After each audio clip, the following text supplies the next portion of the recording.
I was supposed to do a review on the music videos of Stell and Justin and Josh. I haven't done that in a while, but as I was watching, there's just this avalanche of thoughts that came into my head. I guess I just got so inspired that I decided, okay, I'm just going to write everything down, get this done, get it out of my system, and then probably I'll just do the reaction another day. All right. So this is essentially the um, unrecognized impact of SB19. This is the things that they are doing and the changes that they are making that a lot of people don't really verbalize and articulate. And I hope that by us 18s being conscious, we'll be able to help them put this in the forefront of conversations when it comes to SB19. All right, if you ended up liking this video, please give it a thumbs up, subscribe, and hit that notification button. Also, share the video if you can. Okay, onto the video. Prolific in their messages. One of the major criticisms in Philippine music is that we primarily write about romantic love, and there's nothing inherently wrong with that. It's just that we have too much of it. Songs that deal with non romantic love issues are usually written by rock or maybe in festivals. SB19 changed that prevailing pop culture as they widened the spectrum of subjects that they talk about, from their love for their parents to the trials they face as a band to hyping others up to having to wear a mask for their public persona. Philippine literature is rich, and we have great mythologies and a great culture that could be passed on to younger generations through mainstream music.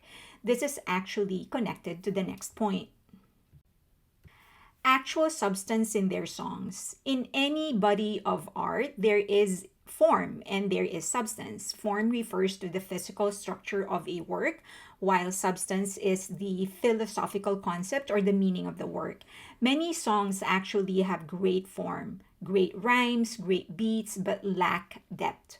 I'm not saying that there is no depth in all of her songs. It's just that in some, there isn't enough. Often, songs repeat the same message over and over again, like they say, I love you 10,000 different ways. There's no progression in messaging. SB19 progresses the message of their songs, which allows them to dig deeper into the subject. One good example is Ilaw. It was a perfectly crafted piece of poetry and story. It opened with the person talking about how their smile hides their pain. In the second verse, the person goes home, but instead of finding solace, they get lost, proof of how lost they actually really feel. Then they move on to asking for help. And then the second part further progresses, the person looking for a solution and then finding nothing or doing nothing but mistakes. They managed to tell a story using metaphors or poetry, but they also kept the picture moving. It was like watching a movie. The story twists and turns, allowing you to explore the characters deeper. Poetry. MaPa is one of the finest poetries out there. The word itself is bent into different meanings. MaPa as in the map, MaPa as in the way that you would address your parents, and then there were several different ways they actually used it as a word play. Bazinga is another one. It's a complete package. Great rhymes, great vocabulary, and great use of shifting imagery. They are introducing a new kind of writing in pop music. But this is not to say all Filipino composers suck. Definitely not. We have some of the greatest ones.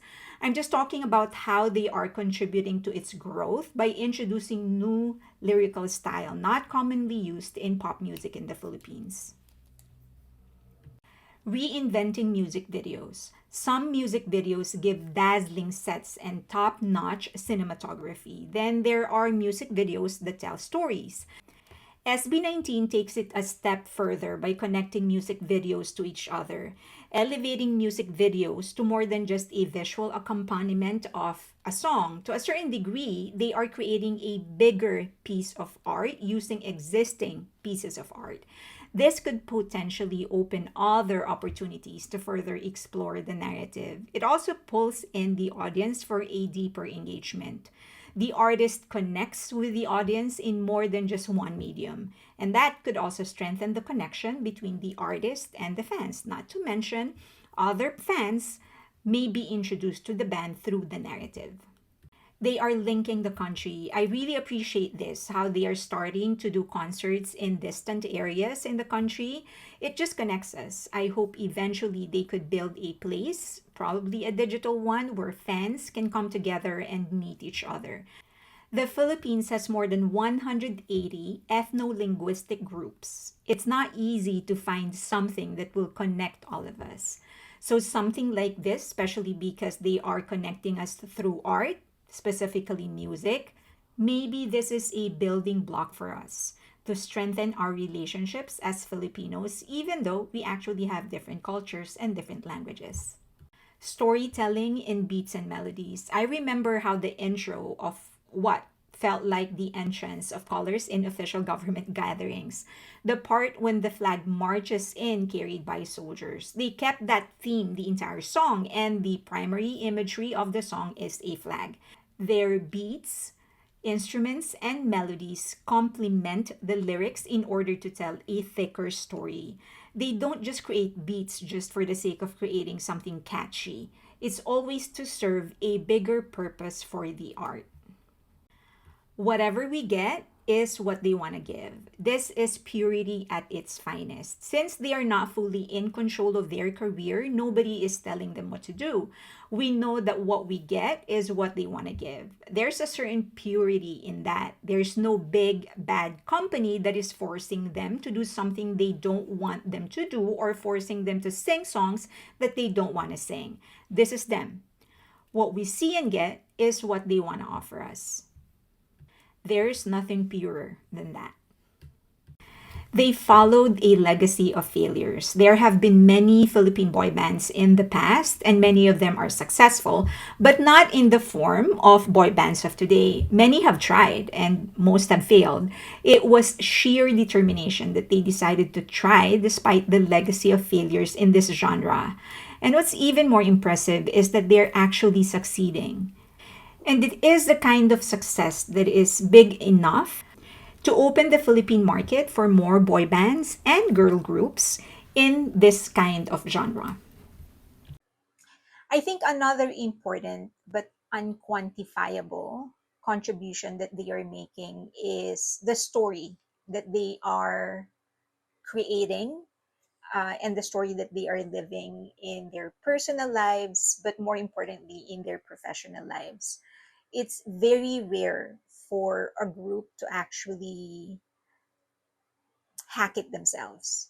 We've had a lot of rags to riches story, but it's rare that they aren't backed by a huge company. And that's exactly what SB19 is. They're not backed by a huge company, they're doing everything by themselves. And they are succeeding splendidly. And I think that is one important contribution, because this is a for researchers out there and marketers and business people, this is a case study. It has been done. They're showing to everybody that it can be done. And so future artists will have a template of some sort to follow.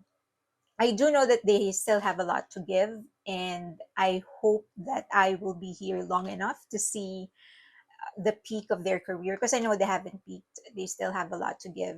So, and I hope that I can continue documenting in some way or form. And I hope that 18s out there here in North America or in the Philippines, I hope that I could connect with you in the future. I am very, very proud of the boys, and I will do my best to sort of highlight the contributions that they are making and the changes that they are starting for the better. All right. If you ended up liking that video, please give it a thumbs up. Also, hit subscribe and the like button, and share the video if you can. If you have anything to share, I would love to hear your thoughts. Leave them in the comment section below. As always, you can say whatever it is that you want to say, just as so you say it respectfully, just as long as you say it respectfully. And subscribe to me on Patreon. I do have a free tier, and subscribe to me on X or on Twitter, and of course on Instagram. Thank you.